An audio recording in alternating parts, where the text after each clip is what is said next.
Above the clouds, high in the Himalayas, the old Silk Road climbs through 14,000 feet to the Natula Pass, where two immense nations meet. It's here that India comes face to face with China. 40 years ago, they fought a fierce frontier war. Now, finally, the border is reopening for trade. Symbol of epic change in both countries as they dash for growth and new riches. India and China together will shape much of this century for all of us. But who will be the winners and losers as they race each other to the top of the world? I'm setting off on a journey through China and India to watch the race unfold. First Shanghai, and the Chinese sprint from the very start. Welcome to take our magnet train. The airport train pushes through 430 kilometers per hour, 270 miles per hour, for a mere 8-minute journey. Impressive, undoubtedly. Vitally needed, hardly. But this train is a political statement. Be amazed, be very amazed by China's rise. Once China decided it wanted the fastest train in the world, there didn't need to be any public discussion. This isn't a democracy. In a one-party state, what the government wants, the government gets. The train seems to shout to the world, "We're overtaking you all." Arriving in India is a very different story. This doesn't immediately look like a country on a dash for growth. A taxi in Mumbai, the country's commercial capital, gives me far too much time for a close-up view of slums and jams. Most of India's roads are hopelessly inadequate, part of a lousy infrastructure. But what's holding India back? Partly it's the need to persuade people in overcrowded areas like this to move out of the path of modernization. They can't be forced out of the way. It's called democracy. But how does it look to those creating the new wealth? Hi. Nice to meet you. Good What do you think to- would suit me?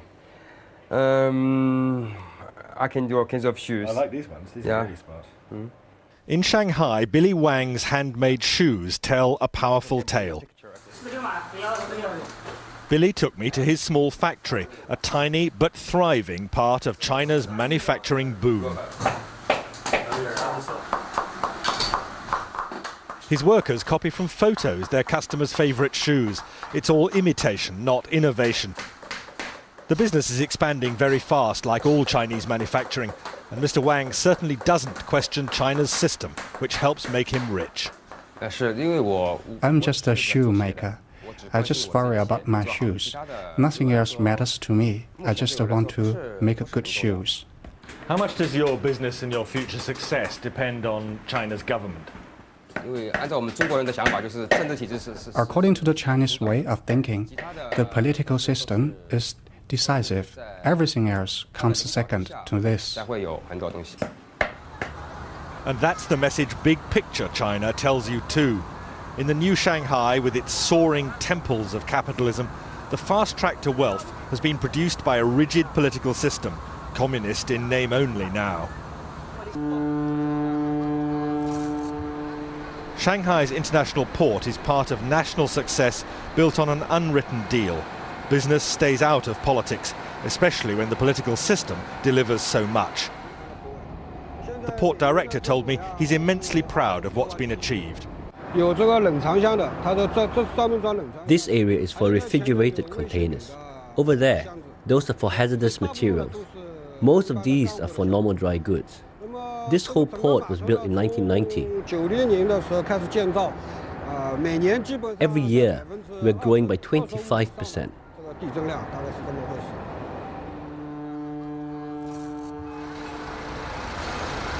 More than that, it's largely one-way traffic here. China doesn't buy much overseas, but produces vast quantities of goods for sale. China's achievement is simply staggering. Single-minded, one-party government making clear decisions which mean that China dominates the export world. It's staggering to watch this. Containers coming on and off ships simultaneously, most of them coming into China empty, most of them going out crammed with Chinese exports. This isn't something that should worry just India. It worries economies across the world. A huge trade imbalance. Basically, we have a lot of construction going on right now just before the monsoons. But in India, young risk-takers are not dismayed by China's success. The story of Tarun Tadani in Mumbai is typical. All our designs are basically finalized. Tarun is a man in a hurry to share in India's consumer boom, happening now. Tarun, still only 22, cut short studies in America to create this fashion accessories business. And the emphasis here in his design room, unlike China, is on innovation, not imitation. Here is all our new production. Next door in the workshop, a small team churns out low-cost fashion accessories for eager buyers among India's spreading middle class. Tarun insists India's cheap labour combined with superior design skills make a winning formula. We never copy directly. We spend so much time, consistently trying to make new products, new designs, new things out there, finding new trends, just keep developing in new styles. So is this an exciting time to be doing business in India? It's an exciting time because you can see things happening, India is moving very fast, but it's like a boat. But if we can sail or we can even sink. I can't speak for the future, but I can definitely say it is definitely bright. It's a good path, and I think we are on the right track. And big picture India? Well, that stress on skills drives heavy industry too. Here at Mukand Steel, they can't compete with China's bulk bog standard production. Instead, they make only high-value specialist steels, meeting Europe's most exacting standards. I'll tell you, life does not get hotter than this. At the heart of a steelworks in India, midsummer, it's almost unbearable. But the Indians are justifiably proud of what they're doing here, not just competing with huge producers like China with a massive output of bulk commodity steel, but here making some of the world's finest high-grade steel, competing with anything that could be produced in other parts of the industrialized world. Most of this steel meets India's enormous demands, but also goes for export. This is an area of heavy industry where India sees opportunities for massive growth over the next 10 or 15 years, and where the Indians are convinced they have a huge edge over China. Outside, away from the intense heat, I hear some fighting talk from the marketing director. India can catch up and then overtake China. And I don't think China can sustain this kind of high growth rate here for next 3 to 5 years. Is India While India's growth rate for last year was 8.5% GDP, the current year has begun with 9.5% in first 2 months. And I think as we go along, we see acceleration of the growth rate as all the industry segments are growing simultaneously. So we expect at least to close up the gap between China and India in next 3 to 5 years. And that optimism, justified or not, fits with a confident mood in Mumbai, seaside city of property prices going sky high, where Tarun Tadani, the entrepreneur, is just one of thousands out to enjoy the good times. You can see more of India's potential strengths at the cinema too. Freedom for its people, freedom of expression, and in politics. Tarun thrives on ideas, and at the cinema he can choose between India's best Bollywood films and anything else from around the world. Could democracy prove a winner?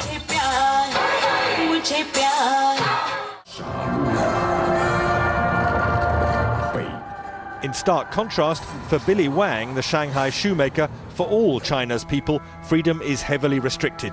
Film, newspapers, the internet, all strictly controlled.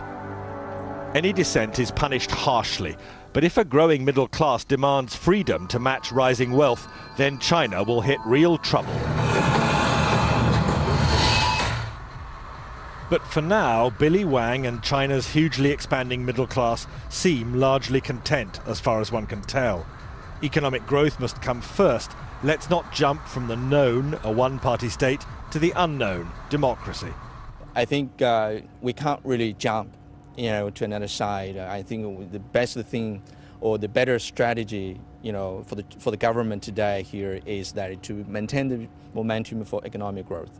and your creation of the middle class, or you created more job opportunity for most of the people, and also the reduction of the poverty or something like that.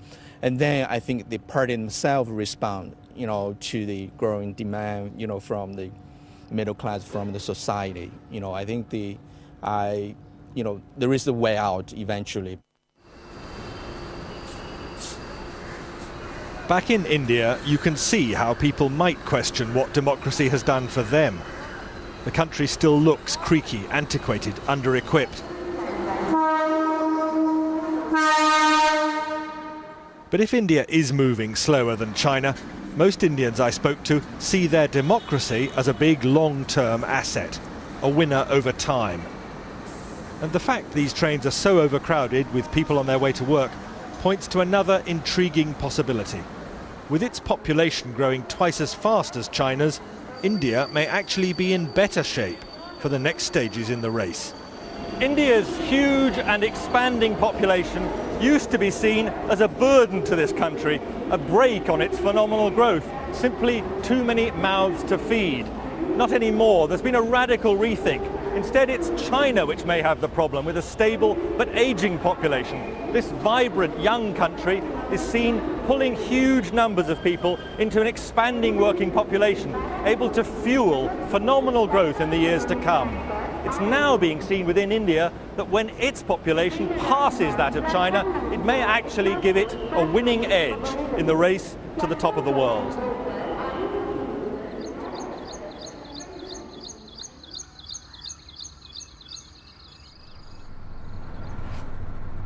Leaving the cities of India and China behind, I'm travelling into the countryside to see how the race to the top of the world looks in the vast interior of each country. It's here that the majority of both India and China's people struggle to survive off the land. As the two countries compete for future dominance of the world economy, both face huge challenges to ensure the hundreds of millions of people in their rural population are not left out of the growing prosperity.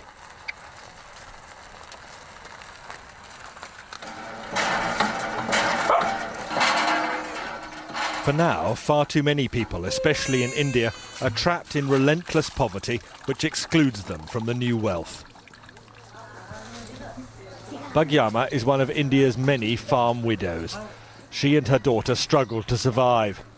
This part of Andhra Pradesh, dogged by drought, offers very little to sustain farming communities. Bhagyama's husband followed an all too frequent path here. He drank pesticide to escape crop failure. He couldn't pay his debts. He didn't know what to do. That's why he killed himself. I'm so desperate, we may end up doing the same.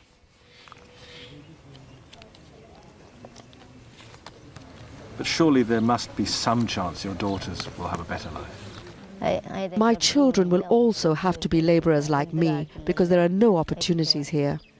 I hope to get them married, but I don't have the money for the dowry. I can't afford it, and I have no support from my family. And India's answer to Bhagyama's plight? Well, she's now joined a huge government job creation scheme, guaranteeing her 100 days' pay each year.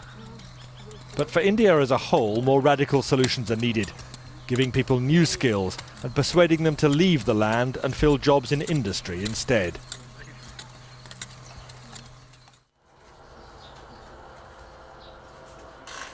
China has pursued that path with much greater vigour. This is just one rural household turned upside down by a radical and divisive policy. It's delivering real results and shifting tens of thousands out of the fields, but at considerable cost.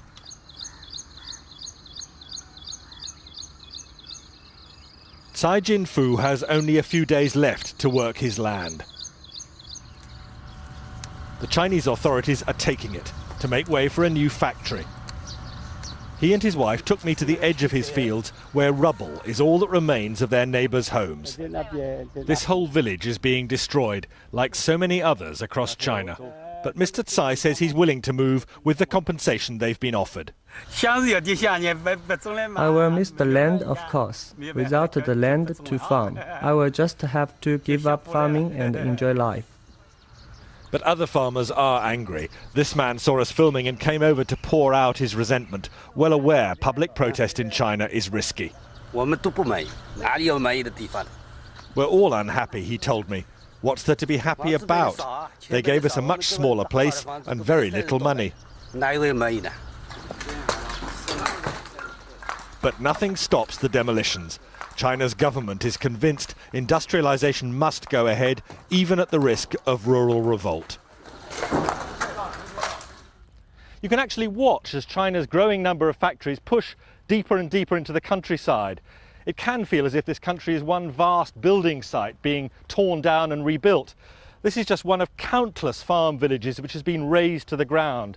All the farmers and their families pushed, willingly or unwillingly, off the land to join the growing army of the urban working population. It's difficult to know how they feel about it. Very few speak out openly. But you get a very strong sense of the anger and resentment from the figures that, extraordinarily, the Chinese authorities themselves have published. Last year alone, they recorded some 87,000 incidents of protest, unrest, disturbance.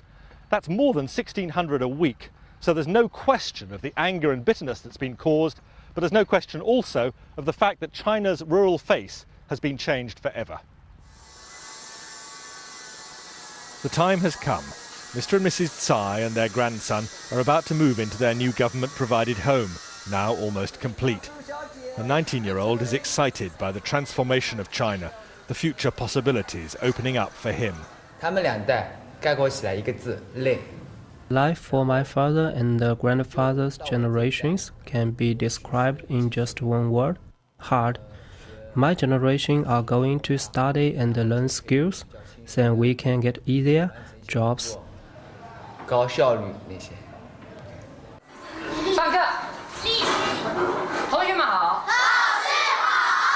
Education is a key focus for China. It really needs to be.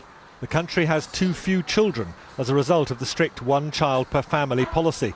And that means a dwindling workforce. So tomorrow's workers have to be given the best possible skills.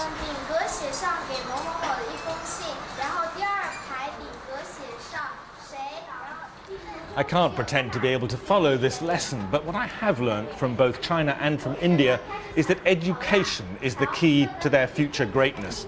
Many of the children here from local villages are getting off to a flying start with better resources than in India.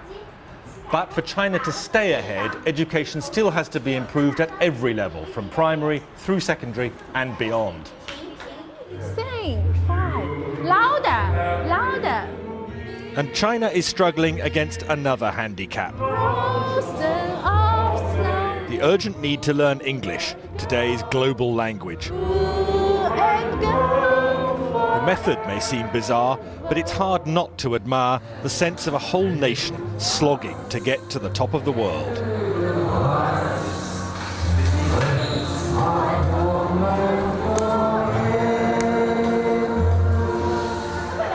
At the moment, English plays an important part in China's economic prosperity.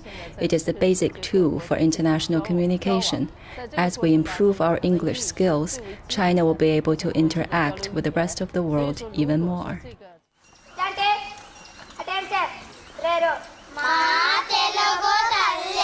Indian education faces quite different challenges.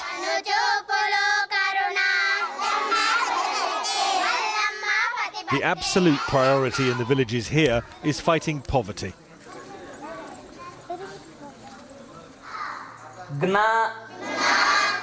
And fighting poverty means giving children skills which could lift them to jobs inside India's urban-led boom.